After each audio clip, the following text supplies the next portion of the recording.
You're listening to the No Limits Map to Triathlon podcast. This is episode number 36. Today, I have a very special guest.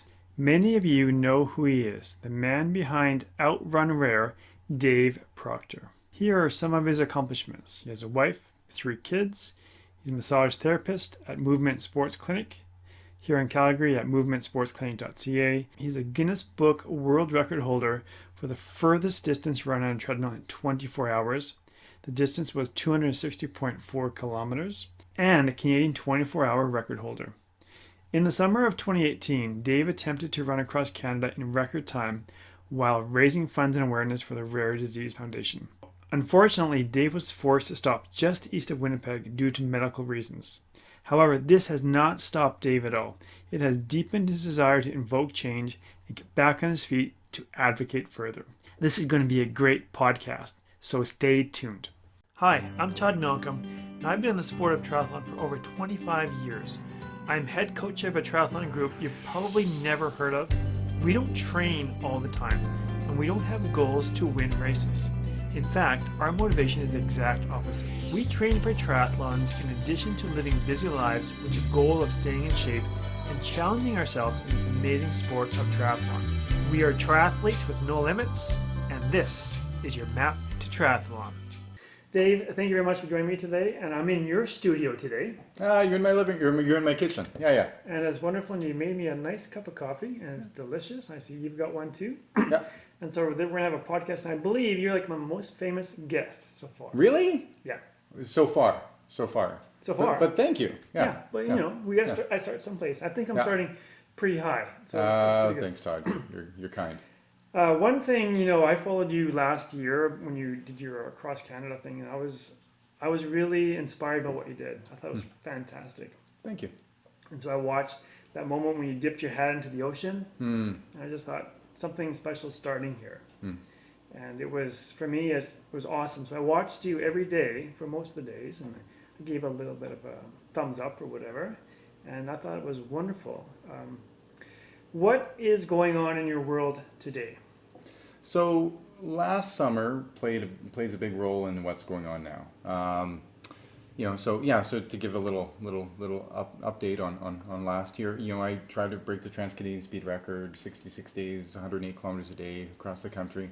Turns out it's a really big country, Todd. It's a really big country. Yeah. And hey, have you ever driven across the country? I've never, but maybe I should have done that first. I've done it twice. Really? Yeah, with the family. And Yeah. I realize how long it is. And the family's still talking. That's debatable. Yeah, at times. Yeah. But what's going on now is our continued progress with Outrun Rare and really trying to create a national awareness and further fundraising for the Rare Disease Foundation all across Canada. Of course, what Outrun Rare really is it's my endurance efforts. Most importantly, last year's attempt to run across Canada in record time. And so this year, 2019, is really a year between years, really. I really want to, get back and see how my body is doing after the herniated disc that I suffered across Canada last year.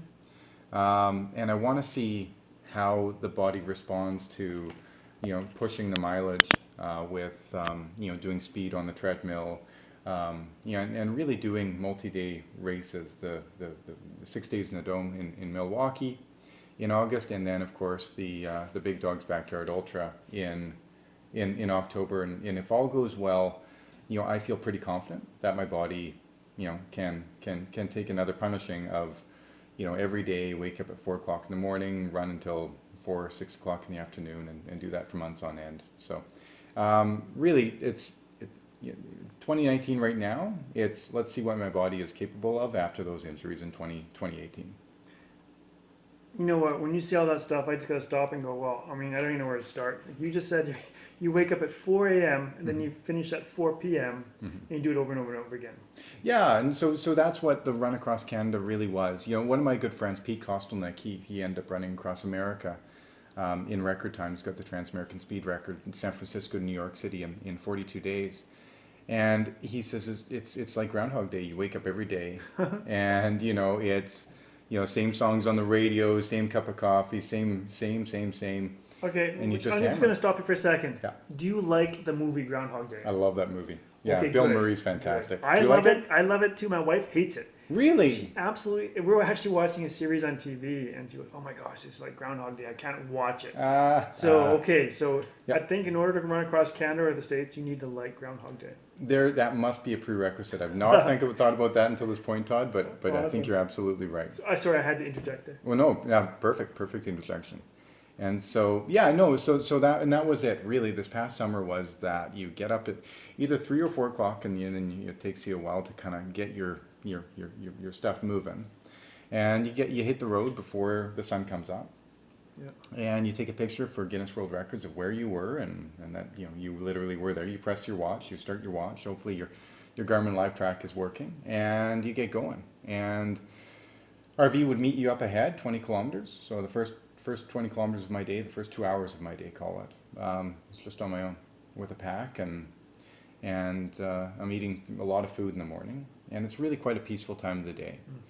And then I would meet up with the RV and bathroom break and grab a new pack and new food, and typically at that point you grab about 10 sticks of bacon because that's what you want for your next meal.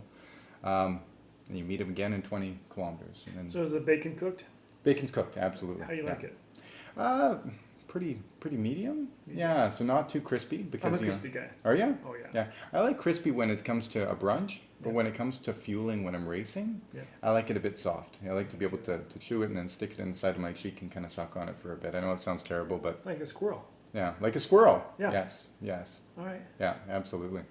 So yeah, my day would be broken down to that. So I'd do the 40 kilometers, then I told Wayne I want to see you again in 10 kilometers, 10 kilometers, 10 kilometers, 10 kilometers, and then once it starts getting hot, then you start going 5 kilometers, 5 kilometers, 5 kilometers, 5 kilometers ahead. And you get done your 100, 105, 110 kilometers, and you call it quits. Okay, so just for the listeners out there, so you're shooting for 100 to 105K a day, right? Yeah. What kind of pace are you holding? At the beginning of the day or at the end of the day? Let's go average. It's pretty consistent. It drops all throughout the day. It probably drops about 20 seconds per kilometer. Sure. So average pace, I would say, was in between 5 minutes and 40 seconds and 6 minutes and 10 seconds, especially depending upon the terrain. If you're running up Rogers Pass, it's a very different pace than Sure. running throughout Manitoba. Yeah. Manitoba has 0 hills, right? Zero. And everybody said Saskatchewan is flat. No, Manitoba's flat. Manitoba's flat. Yeah. Okay, so for people out there that don't know what that pace means, what does that equate to a marathon? Do you know? So 6 minute per kilometer pace would be a 4 hour and 10 minute. Perfect. Good enough. Yeah. So 4:10 marathon, which is, you know what? That's a decent time for most people to do a marathon, Mm-hmm. right? And so you're averaging that for 100 kilometers, day after day after day after You day. bet. Yeah. Yeah.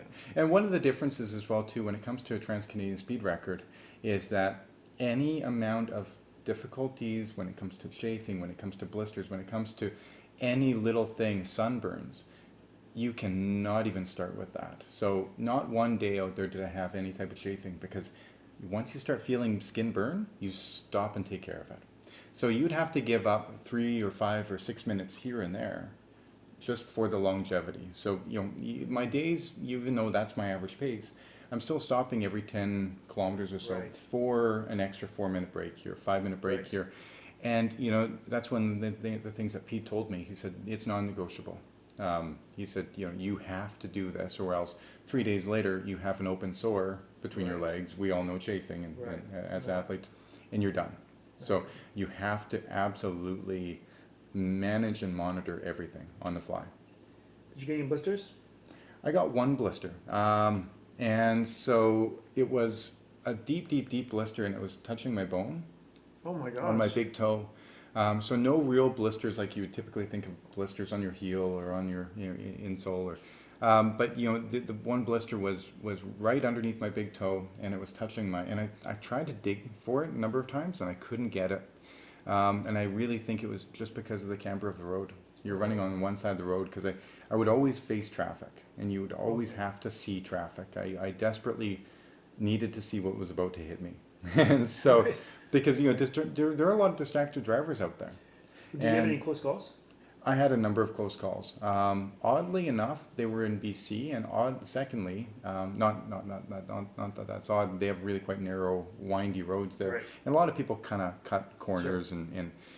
But one of the really odd things was a lot of the time that people were really cheering and rooting for you. Let's say they would hear about you on CBC Radio or the National Post, and they would be honking their horns and waving and, hey kids, Maxie, there's Dave, there he is, and people typically, I really do believe this, that they typically drive towards whatever they're paying attention to. Oh, If, yeah. we're walking and I'm looking somewhere, I'm going to walk towards that. Yep.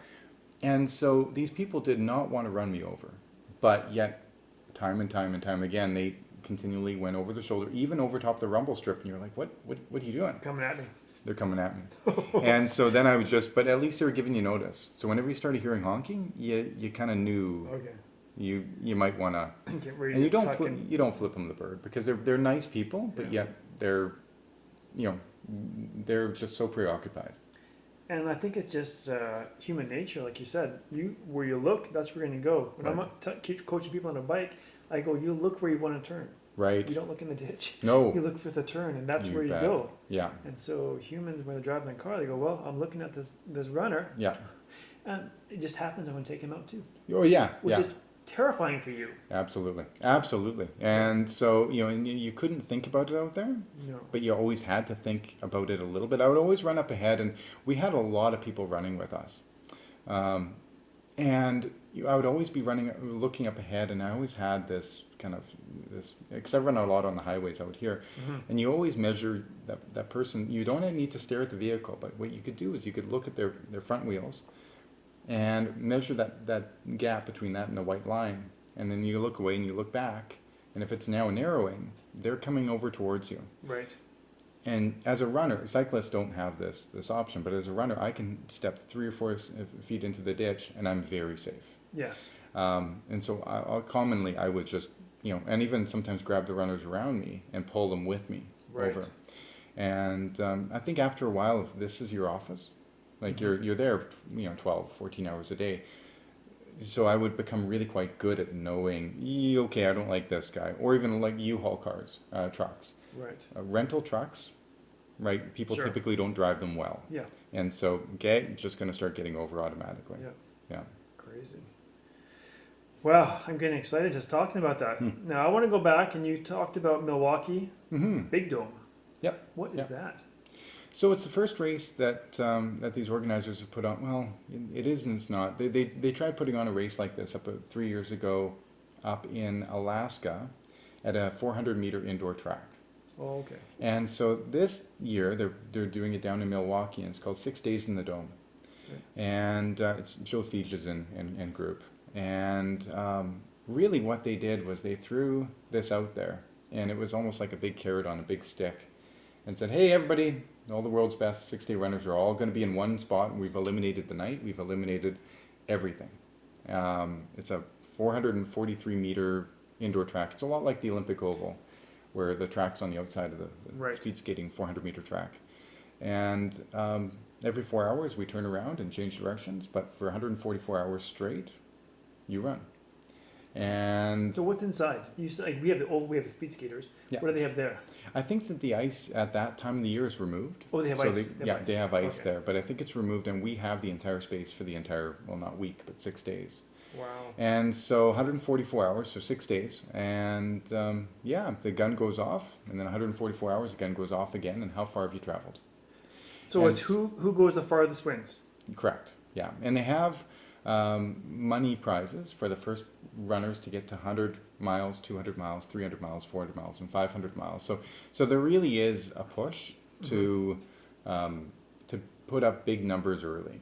And then it makes you start to sacrifice, because we're going to sleep. I sleep probably the most out of most 6-day runners, and I sleep about 3 hours a day. So running for 21 hours, sleep for 3 hours. And so then it starts to make you compromise sleep at times, because okay, I'm right underneath the 300-mile mark, and I'm still in first place. So I'm just gonna move it, and then I'm gonna take a nap in a bit. Right. So it makes you start to compromise and start to push paces a little bit earlier than what you would like. I think that the race director, his goal for this race is for the Yanis Kouros world record to fall. The which record? Yanis Kouros. I don't know what that is. Yeah, so Yanis is a Greek god. He just is. He has the world record. Current time though, right? Yes, not absolutely. Not like history. No. You get So look. I'm not an ultra guy. Yeah. Oh, so let me tell you about Yanis, because Okay. Yanis, or everybody calls him YK. YK, in my opinion, he's probably the greatest runner that's ever lived, but a lot of people don't know about him. Right now, the world's best 24-hour runners are running 260 to 270 kilometers in 24 hours. Okay. My best is 260.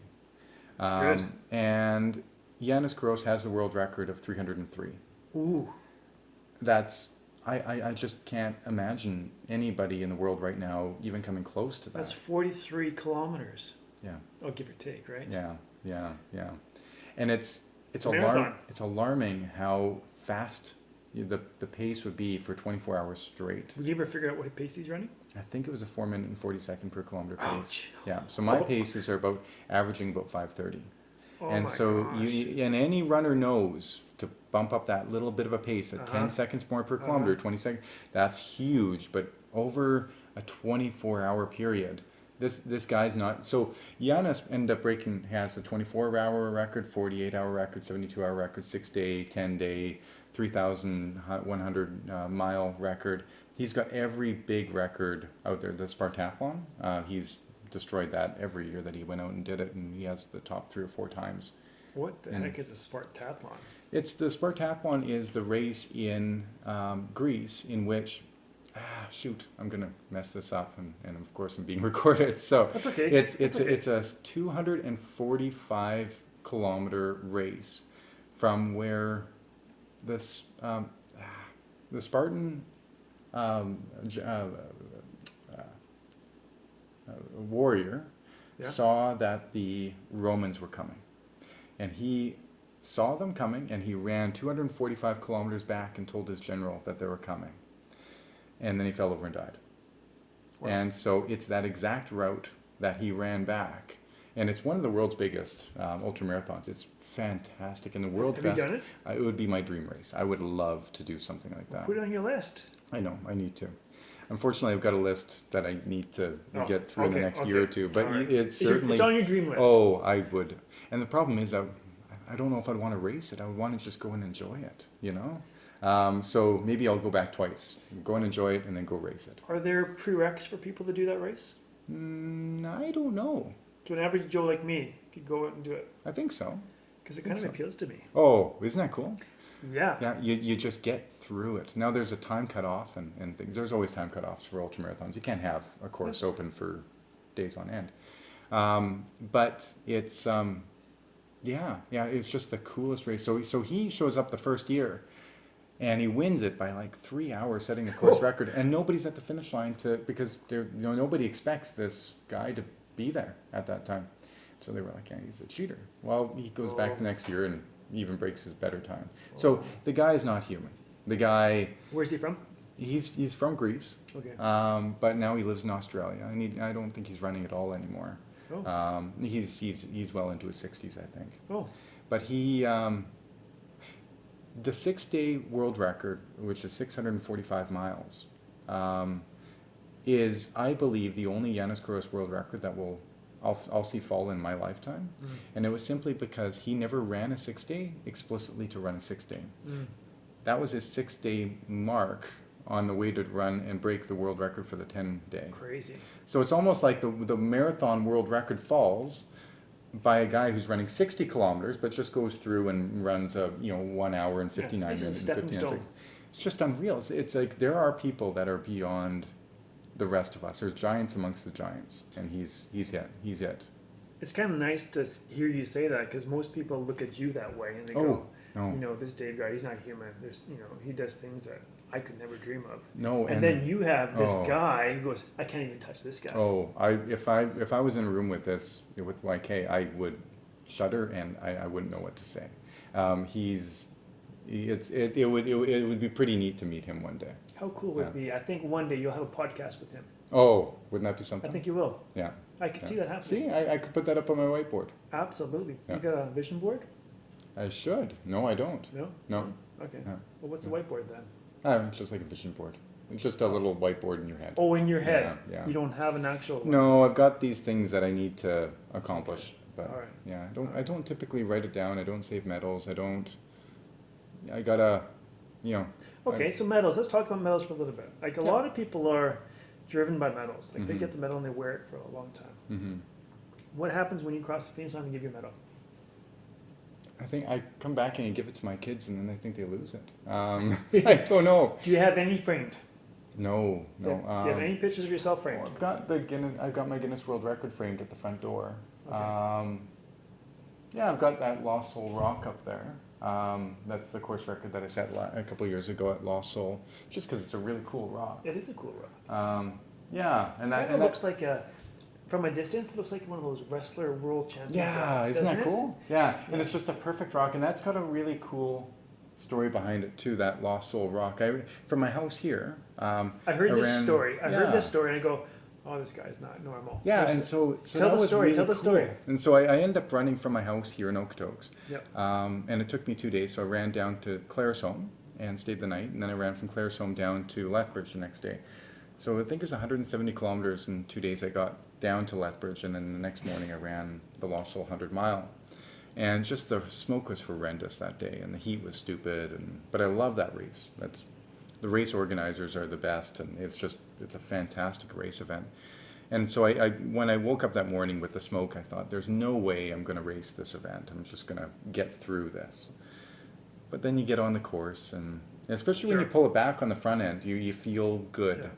20 miles, 40 miles in, then you hear about all the people who are struggling up ahead. And I'm sure that was Stephanie, my crew, kind of urging me to, you could go and get him. Yeah. So I did. And then I thought I was dropping the second place guy. I ended up passing the second place guy right around 100 kilometers in to the race. And instead of passing him, we all as runners, we all have these, ways that you go about racing and kind of setting a tone out there with your other competitors. But he looked like garbage when I passed him. Oh, no. I felt bad for this guy. Sure. And I thought, I'm going to just sprint past this guy and kind of have a spring to my step and be like, don't come. Yeah. Because this isn't going to work out for you. Mm-hmm. But he looked so bad. And I've never met the guy before. And, he's just such a nice a nice guy, and I was like, hey, what are you eating in? And How'd you know he was a nice guy? Because you started talking to him? oh yeah, we was just Okay. chatting. Okay. And so we started chatting, and I said, listen here, I've got a teen burger waiting for me in the next aid station. Oh my gosh. I said, why don't I just cut that in half? And I really think you could use some real food. He's like, I don't know if I could stomach it. I said, well, try it. Like, what's the harm? I'm not going to eat the whole thing. I'll probably eat half and then just toss the other half. Get fries with that? No, but yeah. But Poutine. onion rings. Ooh. A&W onion rings are the best. And so I ended up cutting the teen burger and thought I would never see him again because he looked pretty bad. Yeah. Yeah, right around about 30 kilometers later, he comes sprinting up on me. I'm thinking, he's back from the dead. Yeah. Yeah, Yeah, the teen burger. you share your onion rings with them too? Yeah, maybe did you can I have half your teen burger this time? But I decided to move, and I started gapping him, but I wasn't really gapping him. And nearing the end, it came down to a full-on sprint because I thought he was right behind me. Yeah, but it turns out it wasn't. It was just my head going nuts and seeing a light that I thought I saw, but I didn't see. And then I was running about 4 minutes and 30 seconds per kilometer pace at the end, and I said, if he's gapping me, if he's catching me running 4:30, and I've only got about 7 or 8 kilometers left, I have to run a 3 something Oh my gosh. for the final bit, and I have to move. And so I ended up really dropping the hammer. And that's what's really cool about, even keeping rocks like that, is it constantly reminds me that, when you think you have nothing, you have a lot. Mm-hmm. It's just, everybody's choosing comfort out there. Mm-hmm. And no one person is different. And you can find that gear. And I found the gear. Luckily enough, at the finish line, I crossed the finish line and broke the course record, I think, by 45 minutes. But he was nowhere to be found because, that wasn't him.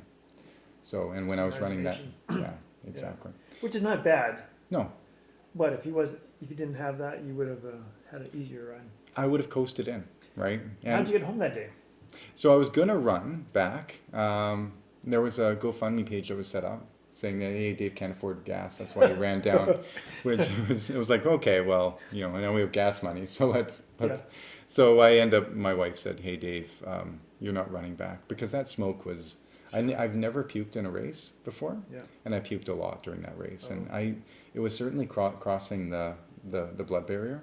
Mm-hmm. Whatever was in that smoke coming in from the Waterton forest fires that weekend, it was nasty. And there were a lot of people that dropped out of that race because of the smoke. And I said, I, I don't need to run back. It would be my ego. So yeah, I'll catch a ride. Crazy. Yeah. Crazy. Okay, let's go back. You said, during your 6th day you sleep. Mm-hmm. You run a bunch, and then you sleep 3 hours. Correct. Yeah. All right, so your normal life, right? Mm-hmm. Day to day. How many hours do you typically try to get in? Yeah.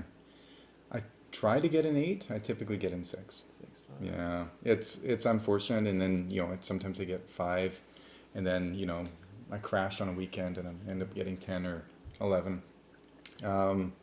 Yeah, I always need more sleep than what I get. It's a problem in my life. I know that sleep is the number one time to recover. I just put other things over and on top of that. Funny. Another question for you. So years ago, I met you for the first time. Mm-hmm. I was doing a video shoot with Louise. Yeah, the downtown sports clinics. Yeah. Yeah. And I said, hey, Dave, blah, blah, blah. You're off to Turin to do the world Yeah. champion Yeah. 24-hour run? You correct? bet. Yeah. Yeah. And I said, how often do you stretch? Yeah. You remember what you said? 0. No, you said not often enough. Not often enough. Yeah. And I said, when you do stretch, how do you feel? Yeah. He said, it feels good. Yeah. So now, Yeah. years later, you've done all these runs. Yeah. How much stretching do you do? Not often enough. Not often. What do you do as a job? I'm a massage therapist. Yeah. Exactly. And so I tell people to stretch all the time, but this plumber's pipe is obviously leaking. Yeah. Yeah. Yeah, and even tomorrow I'm going in to see, Louise's a business partner, Tyson Plisek, Yes. yeah, for physio, and there's just always something, Mm-hmm. It's, increased mileage rate, running, there's bound to be issues. I think of my body and our bodies as like a car or a bike, and after a while, you just have to take it in for service. You do, yeah. And if you drive it a lot, you're going to have to change the oil a lot. Yeah. So if you're running a lot, well, you're going to have to get some work done a lot. Exactly. Right? So yeah, exactly. it's just part of the road. Yeah, and one of the struggles I have is when it comes to, like, I get physio once a week. I really should be doing yoga more often. Ooh, namaste. Yeah, absolutely. That's the only yoga I know. Yeah, I feel so good after yoga. I have a hard time calming my mind enough to do yoga. Do you ever meditate? I meditate when I run all the time. Yeah, that's really about it. But yeah, when I'm running, especially the long, slow, the 6-day run, the backyard event, you're constantly putting yourself into a flow state. Mm-hmm. It's a pretty cool place to be, in my opinion. I think that these days with all of our electronics, I see your phone out on the table. We always get these, little, messages, and we're not really turned off ever. No, and it's hard. It's hard to be turned off. And we're trained now, so when something dings, like we're like Pavlov's dog, right. And we look and we celebrate. Right. Absolutely. And I think that's why I love, like, even here in Okotoks is the regional field house, where it's a 250-meter loop track, and I love running it for 4, 5, 6, 7 hours. And you don't listen to music, you just daydream. So no music. Yeah, well, you'll listen to music at different times, especially with speed work. Especially with speed work. Yeah. Interesting. I need to ramp myself up. I'm just too meh. Okay, so what's on your playlist? Yeah, what's on the playlist when it comes to speed work? I love classic rock. I love. I'm trying to think of bands, Guns N' Roses, Metallica. But I really love 1990s rock, like. I'll tell you what, when I was training for Nirvana. Ironman, I don't mean to cut you off, but I started running with music. I had a little tiny iPod. Yeah. And I put on, and I was coming back from running, racing, and trying to build up to an Ironman. and this song came on, Motley Crue, "Kickstart My Heart." Ah, Do you know it? yeah, Is it absolutely. on your playlist? Yeah, yeah. It's not on my playlist, Add but it it. should be on my I'm telling you playlist. what, you add that one on Oh, there, right. it's a game Yeah. changer. 'Cause Well, and even this one song, shoot, Queens of Stone Age, and I forget what the song's name is, but I remember when I broke the treadmill 24-hour world record at the Calgary Marathon Expo about 3 years ago. The men's team, there was a men's team and a women's team that were all hammering away, and they were doing 30-minute increments. And so Callum Neff, do you know Callum Neff? No. Stupidly fast. I think he just ran a 105 or 106 half marathon down in Houston? Houston. Stupidly fast. And so he had the treadmill cranked to 20 kilometers an hour the whole time. And one of his songs came on because he requested the song, and he just lit it up. Now, I'm happy that the treadmill couldn't go any faster because it would make me feel pretty sad. But for those 3.5 minutes, it was on. Nice. And so that automatically went on my playlist when I got home. So yeah, but yeah, Callum knows how to rock it. He knows how to crush. When you guys are on the treadmill and you're Yeah. going that fast, Yeah. what elevation do you have it on? 0. Yeah. 0. Zero. Mm-hmm. Zero. Yeah. Okay. Yeah, I know a lot of people say, you know what, being on a treadmill at 0 is cheating. It's not running. It's, I run a faster pace outside than I do on a treadmill at 0. Sure. And with the heart rate and the effort levels, and I'm pretty in tune with effort, because I certainly always have to pull back. Or I know my coach Travis, he's got me really leaning on heart rate and staying in certain zones. But in some days, the effort, you got to pull it up or you got to pull it back. Mm-hmm. And so when it comes to treadmills, I don't know if there's a big difference between outside, regular running or at a track or a 0 treadmill. Interesting. Yeah. I always get people to go 1 or 2. Yeah. Because that's what you've learned, and I would go, I'm going to go 1 or 2. Yeah, just and it do- activates your glutes. It sure does, right? Mm-hmm. Yeah. Good Yeah, thing or there's bad nothing thing? worse than running at a flat, because a lot of these 24-hour races or whatever, when you're running on track and you're always hitting flats, and you start hitting a slight incline, that's terrible. If you're gonna have any sort of incline during your race, you should be putting incline into your training. Okay. Yeah. Let's switch gears here. We're going to talk about something, a new race, I think that's coming up here in Calgary, near Calgary, called the Backyard Ultra. Yeah. What is that all about? Yeah, What so- craziness is that all about? So it's inspired by this guy named Lazarus Lake. Have you ever seen? Do you know the Barkley Marathons? I watched it on TV, Yeah. and I go, those guys are nuts. Yeah. Would I ever do it? No. Yeah. So I would never do that race, by the Why? way. Orienteering, I have a hard time, finding my car in a parking lot. Would I be fit enough to do something like that? Yeah, I think Sure. so. Yeah, I would get lost on the first lap. You would just be putting yourself into a terrible situation. For me, when I saw those guys' legs, Yeah, I said, no, I'm Yeah. out. Yeah. There's no reason for me to go through that pain. right. I Yeah, think if those thorns and things were out, yeah. maybe. Yeah. But for me, that was the game. I'm not doing Well, even the guys like Gary, who he was quite notorious for the Barkley Marathons. He moves very quickly on ugly terrain. When he doesn't even see his feet in the ground, he still moves quickly. That's really amazing. For me, I don't. I clamber up. I don't run great technical terrain. You trip a lot? I don't trip a lot, but I'm too cautious. Oh, okay. But give me a flat open road, and that's where I eat. Okay. So Lazarus Lake puts on Barkley, but he also puts on this other race called Big Dog's Backyard Ultra. Now, it's literally in his backyard in Bell Buckle, Tennessee. He's a 75-year-old chain smoking hillbilly, and that's his Sure. that's what he calls himself. Yeah. But it's in his backyard, and he's brilliant. Yeah, everybody he plays up this thing that he's not very smart, and I'm just some dumb hillbilly. He's the smartest guy going. Wow. And he had a bunch of people coming to him and saying, "Hey, if those fast guys would slow down, I could beat them. I don't quit. I could go forever." It's like, okay, perfect. Let's create an environment where it's the great equalizer.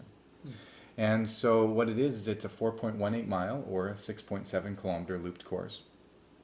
And it's really not a technical, difficult train. And you have 1 hour to run it in. So he rings his bell, I think it's 7 o'clock in the morning on October 19th. And runners run that looped course. Now, you could get it done probably even in 30 minutes. But you really should take your time out there. Right. And so let's say you get it done in 45 minutes. 15-minute rest. Yeah, you get a 15-minute break. So you could sit down in your chair, grab your cooler, grab your food, drink, Teen water. burger, fries. Teen burger, onion rings, anything you want, right? You could do yoga, you could break dance, you could do whatever you want. Break dance. You could break dance.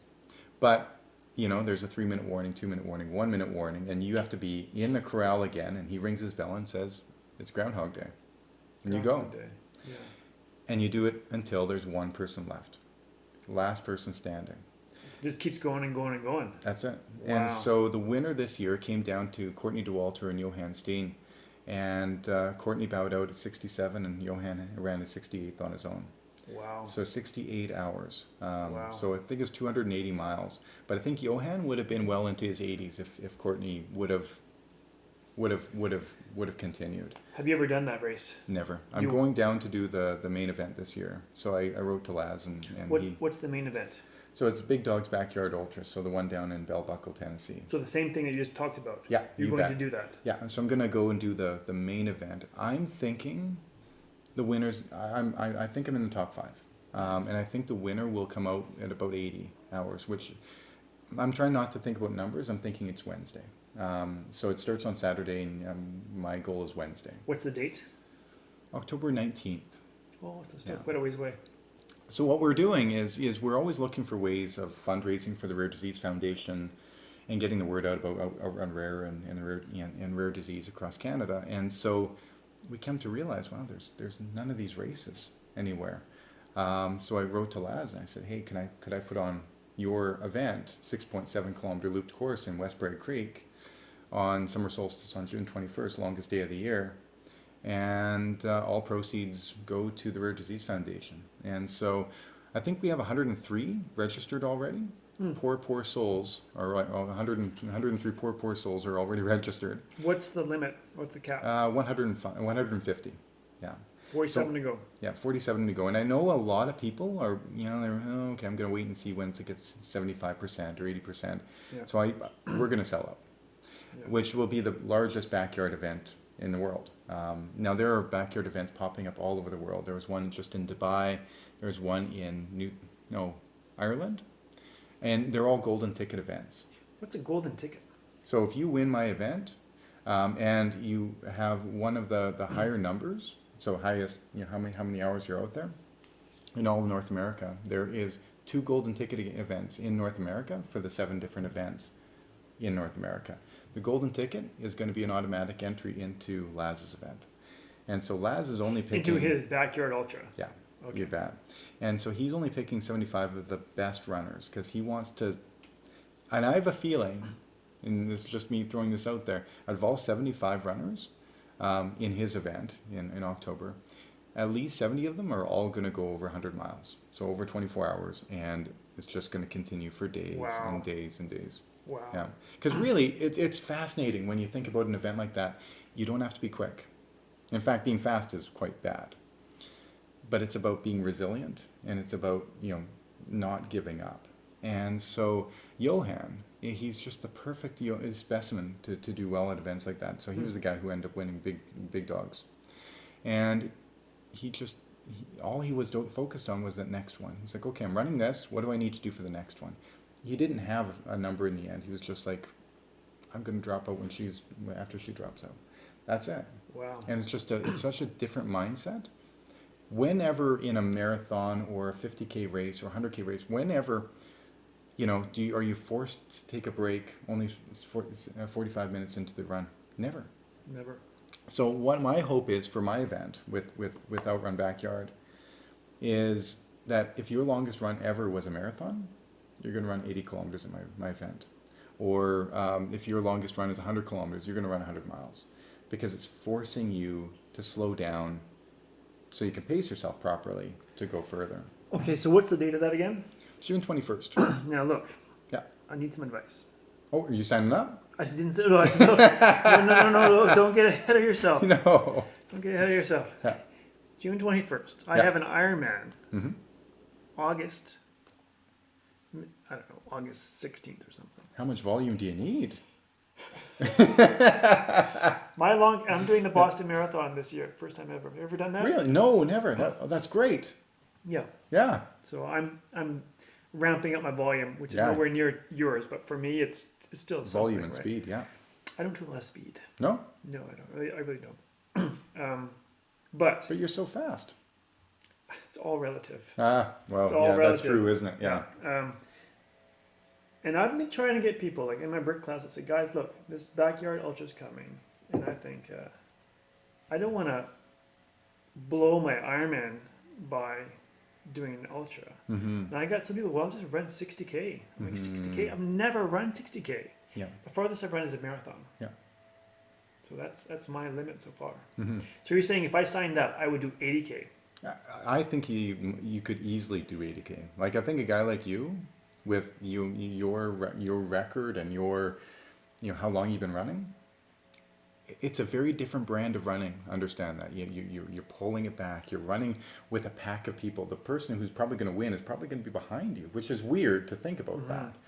But, and every single time that you get done your 45-minute loop or 50-minute loop or whatever it is, you're typically going to start running with a group of people and make these incredible friends, because you're going to get out there and it's going to be a pack mentality. And they're going to be grabbing you and dragging you out by the shirt. Say, Todd, let's go for another one. Yeah. And so it's funny, but I know a lot of people who are running Sinister 7 2 weeks later that are saying, oh, you know what, I'm going to use it as an 80-kilometer training run, which I mean is perfect. I'm not going to say no, because it really does appeal to me. And I don't know why it does. These weird long distance things. Have you ever heard of the Moab 240 or 200? Oh yeah. So Johan, my buddy, did that, and Yeah. he's not a fast runner. He calls himself lazy triathlete, his words, right? And so he 240 is not lazy. no, but he was the very last official finisher. Good for him. And on the second last leg, and I remember sending him out, and I go, what have I done? Because he looked so tired. And then I said something that you said in a video or something, and I said, Johan, when you are tired and your legs don't want to go anymore, then what do you got to run with? What's your answer? Yeah, run with your heart. Run with your heart. And he said, and I said, what would Dave Proctor run with? And he was confused because he was tired. Yeah. And I said, run with your heart. And he gave me one of these little symbols back there. And it was a really special moment.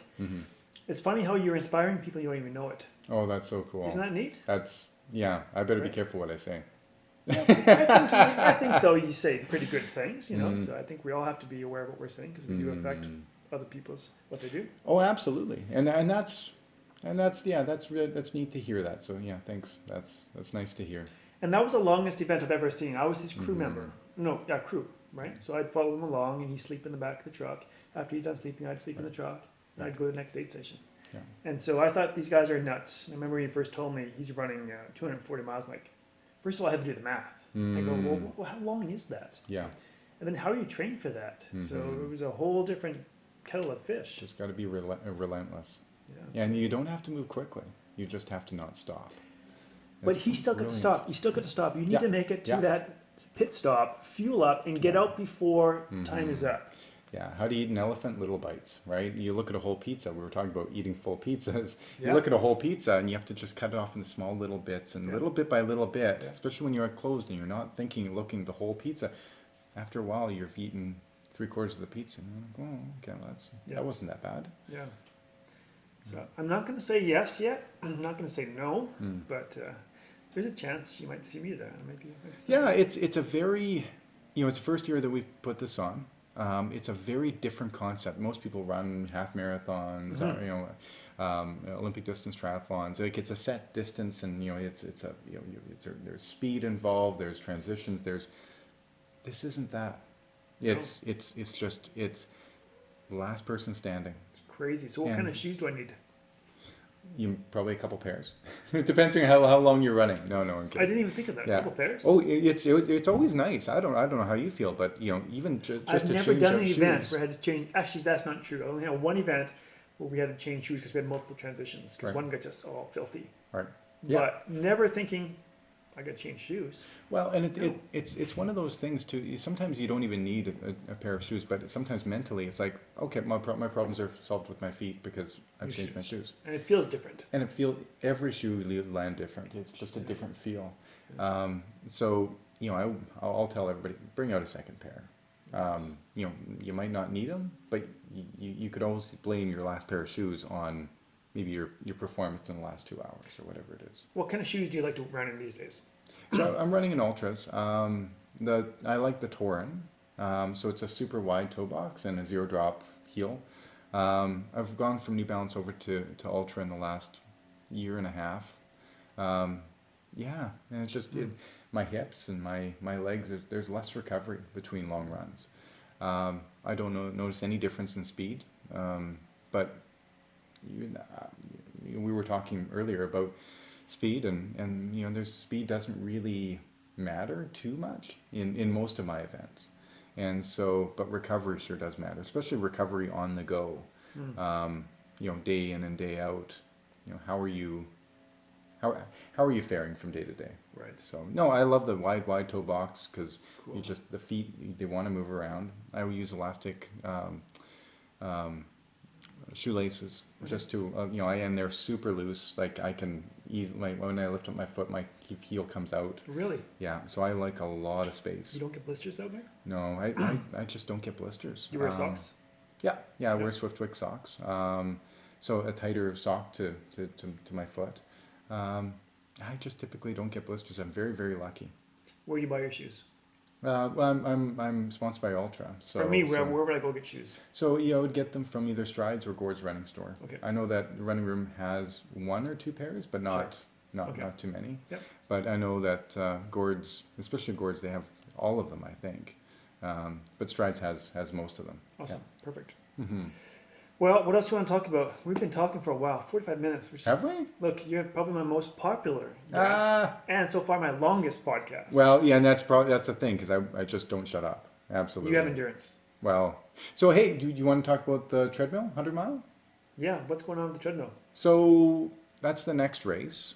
So unfortunately, I'm back on the treadmill. I don't love treadmills. Do you like treadmills, Todd? I can't stand treadmills. I've been on the treadmill twice this year. Yeah. That's it. And when it was minus 35? Yeah. Yeah. When you're forced to. Yeah. When I'm forced to. Yeah. I can't stand it. Yeah. I know me you neither. need to go inside, but I like being outside. Yeah. Oh yeah. Yeah. I like Absolutely. outside. I don't mind the ice and the snow and all that kind of stuff. Yeah. It's okay for me. And so 3 years ago I broke the treadmill 24-hour record, and that was by far the hardest thing that I ever mentally had to do. I could talk about all these different stories about the treadmill, but just, all the problems you thought were going to be problems weren't really problems, but all these other mental, and they're all mental hurdles that popped up. Even simply that your treadmill is faced a certain way and you're forced to look at that little dot square. But after a while, everybody starts crowding, and they're what you're looking at. So when you think about you're running a trail, you could even if you're not looking around and looking at the scenery, you're still looking at this beautiful dirt trail that's winding and Sure. climbing or descending or doing whatever it's doing. That's not changing, and it really gets to you. So Are you allowed to have a TV up there? oh yeah, you are. Okay. Yeah. And this year we might just turn the treadmill a little bit, just so I can end up having even a square wall that you get a bit possessive over your space, Okay. because everybody wants to come in and take over your space, and not in a bad way. People were loving and caring and sweet and kind, but even after the first maybe 6 hours, my wife Sharon came to me and she was like, hey, you look agitated. And I said, this is really a lot harder than I thought. Just mentally, I'm having a hard time disappearing in my head. I'm having a hard time getting to that flow state. And so she's like, well, how can I help? And I said, I don't know how, but could you maybe create a bit of a gap for people? So she ended up putting up this sign that said, please do not speak to or feed the animal. And it was hilarious because I didn't even know it was there, but I saw this piece of paper and everybody read it and laughed, and they were like, oh, that's funny. Could they respect it? And they did. They did. They really did. Like, this is not a joke. No, and after a while, that little square disappeared. And that was okay because, I got so uncomfortable that, you weren't even looking, you were just glazed over. And so for about the last 6 hours, you were just glazed. And it didn't really matter who was in my square anymore because, you know, you're you're in survival. So you're gonna do that again, are you? So I'm going to do it again. I was thinking about doing the 48-hour treadmill world record. Oh my gosh. But, That's like a jail sentence for me. I know. I know. And so it took me about 3 or 4 months to mentally recover after the treadmill 24-hour world Three record. or 4 months. And that was, and the mental, I know everybody talks about physical recovery in the legs and just, the body's endocrine system and all those things. The mental recovery from treadmill, like just, you didn't care about life. You're like, well, I'm just not going to show up to work today because I just don't care about, employment or my kids. Oh, okay, here they are again. My wife's doing this. And, it just kind of, Wow. it wrecked you. Wow. It put you into an ugly space. Why would you want to go back there? And I don't. And so, a mutual friend of ours, Mike DeLuca, he called me up one day and he was like, what are you doing? Like, why the 48-hour treadmill? Dave, I saw you after, and you were a mess. So don't. And I was like, okay. And I almost needed permission to pull, because I can do this. I probably shouldn't do this. Mm. So then he and I came up with an idea and said, well, I feel like I need to get back on the treadmill. Like I need to up my game. If I ever want to do something like this ever again, like run across Canada, I need to up my game. And the treadmill was it. Like that's where after that, I was like, wow, okay. That was a real challenge. So I want to do a treadmill. And I thought, you know what? Now, the 100-mile treadmill world record is pretty soft. It's 13 hours and 44 minutes. And, that's very, very, very doable. So typically when I'm doing a 24-hour race, I'm typically coming in at the 100-mile mark at 14 hours and 10, 14 hours and 40 minutes. So, I think that I'm very capable of running a sub-12-hour 100-mile. And that would be breaking the world record by a lot and setting it pretty hard, pretty high. There are very few people who have run under 12 in the world outside, and I think I could run 11 something. Wow. So what that means is it's, I believe, it's a 3:06 per 3:06 a marathon, but almost 4 of them back to back. So that's 4 Boston Standard qualifying times, because I think my Boston Standard is 3:10. I think. How old are you? 38. Yeah. They dropped it by 5 minutes. Eh? Oh really? Did you hear I think it was 7,000 people at BQ this year didn't make it. No. Yeah. Wow. So because of that, they said, okay, we're going to drop the qualifying time by 5 minutes. Everyone. Wow. So now it's 3:05 then for would be for me. If it was 3:10 before, now it's 3:05. Wow. Yeah. Crazy. That's great, and that's so cool that the world's stepping up. Yeah. They're all getting faster. Everyone's getting faster. We got to get faster, Todd. Yeah. Yeah. And some people are upset by it, but I'm like, I'm okay with it. I guess because I qualified too. I would have qualified even with 5 minutes, but I'm okay with it. I'm okay. Benchmarks and standards, they just move. It's not you. It's just the way it is. Yeah. And along with competition, it's just the way it's going to be. Yeah. And so so right now I'm working, putting a lot of threshold work in and trying to get faster and trying to like a 3:05 marathon doesn't scare me. I've never raced a marathon before. I've run a lot of tempo or progression runs of like 2:40 or 2:45, so I think I would run a 2:30 or so. A 3:05 doesn't scare me, but 4 of them back to back does. Mm-hmm. And I need to be pretty fit going into something like that. Yeah. Yeah. Mm-hmm. And when are you gonna do that? May 25th at the Calgary Marathon Expo. Fantastic. So that's coming up pretty quick. It is. Yeah. Yeah, it is. Yeah. It is. So my fitness is like, my coach Travis Brown, he says, Dave, if you had to go out and run 100 miles on a treadmill right now, you could. Like it's just, that's where your base is. Where's your speed? How often are you getting your heart rate up to 195? 195? Yeah. So that's my zone 5. Yeah. What's your max? I don't even know. 205, I think. I do not get into 200s anymore. No. For me, and you used to? Yeah, I used to get up to probably I'd max at 200. Yeah. I have a fast ticker. But I think you do too, right? Yeah. But even now, I can I'm a bit older than you, quite a bit older than you, but I hover in the high 70s. 70s. Yeah. I don't get in the 80s very much. So And what's your 195 is fast. what's your resting heart rate, if you don't mind? I think I don't measure that much either. Yeah, So I think no. I'm like maybe 60 or 65 or something. Yeah, and that's what everybody bugs me about that. And they're like, "Oh, Dave, I expected your heart rate to be in the 40s." It's like, no, What's no, yours? it's like high 50s and low 60s. Yeah. Yeah. For me, I do kind of measure it, but I don't actually measure it. Like if I'm in bed in the morning, Yeah. I can feel it. You know what I mean? Yeah. And so if it's beating fast, you know it's beating fast. You just become Mm. aware of it. Yeah. But what the actual number is, I don't know. I know Yeah. because that's a good sign of if you're overtraining or sick or something, right? Yeah. So Yeah, I, know, I can tell when it's fast Yeah. than normal, but I don't know what the number is. Yeah, exactly. But I do know when I'm running fast, I will never see 195. Yeah, yeah, yeah. No. And so I know that Travis, he's got me working in zone 1 all the time. And so it's really kind of cool because zone 1 is getting faster. And so for me, I've never done zone training. So Now, what is your zone 1? So it's 150, I think it's 155 or 157. A lot of athletes, when they start training, and I say go zone 1, zone 2, they're like, Todd, this feels too slow because I'm about to walk. Yeah. What advice do you say? It is. And so what I was doing before was I was always in 160, I'm guessing, because I've never ever trained a heart rate. So now I'm wearing that stupid strap around the chest and things. And so he's got me, but, it does feel painfully slow. But yet now only working with Travis for the last couple of months, he's like, okay, you're in zone 1 or you're in zone 5. And that's it. Zone 1 or zone 5? Yeah. And so, but now doing the work in zone 5, my zone 1 has gotten a lot quicker. And in fact, now my zone 1 isn't typically, my pace is at 155 or now 148, 147. So you can actually see yourself getting fitter. Yeah.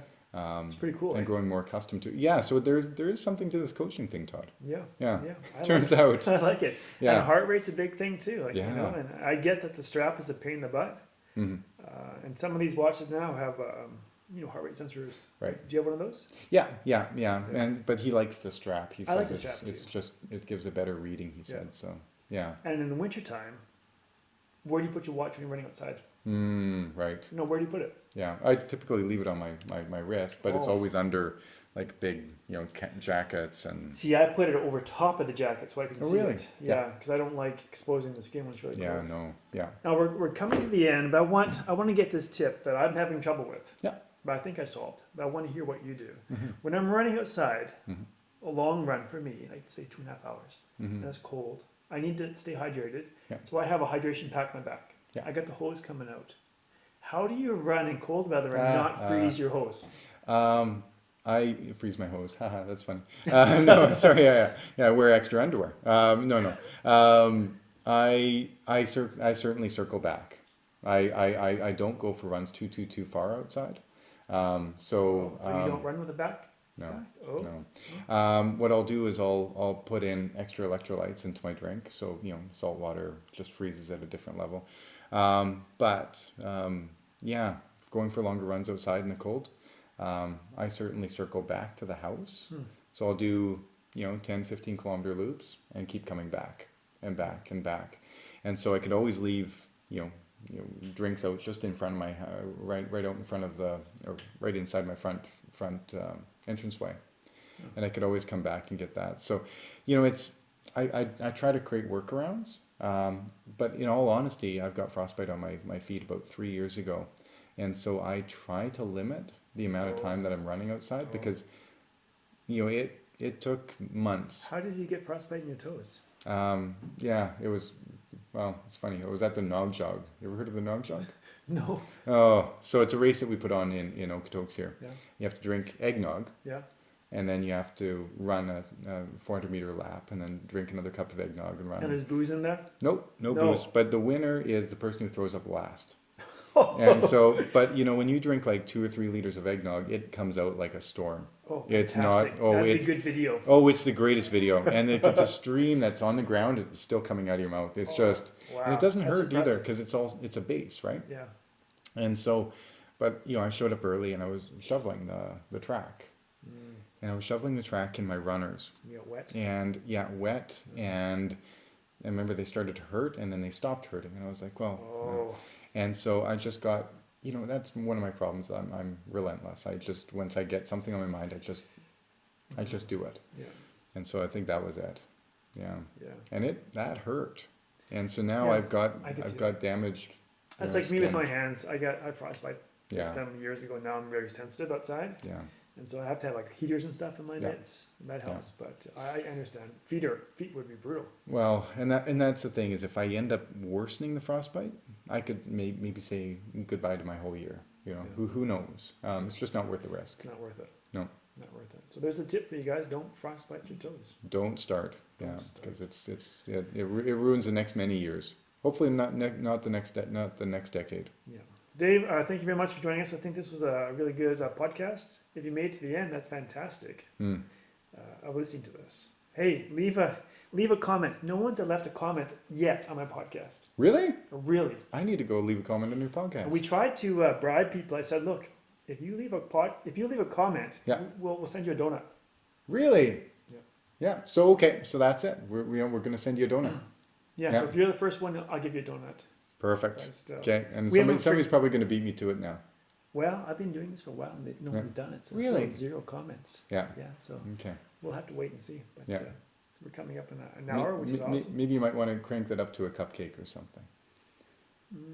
I don't know. I think maybe, but Yeah. not yet. I'm going to stick at a donut, and maybe after 20 more episodes, I might have to go to a cupcake. Yeah. Up the game. At the end of the day, it doesn't matter. It doesn't matter. No. Dave, once again, thank you very much. I wish you the best of luck with all your running and all this amazing stuff you're doing. I think I'm going to see you at the Backyard Ultra, whether I'm running or not. Yeah. I'll be there to watch it. I hope so. Thank you very much. Thanks a lot, Todd. Thank you guys so much for tuning in. Hey, if you have any questions, please send me a note. You can contact me at Instagram at No Limits Coach and Facebook at No Limits Try. If you enjoyed this podcast, please leave a comment and a review on iTunes. I appreciate all reviews and questions. Happy training, and we'll talk soon.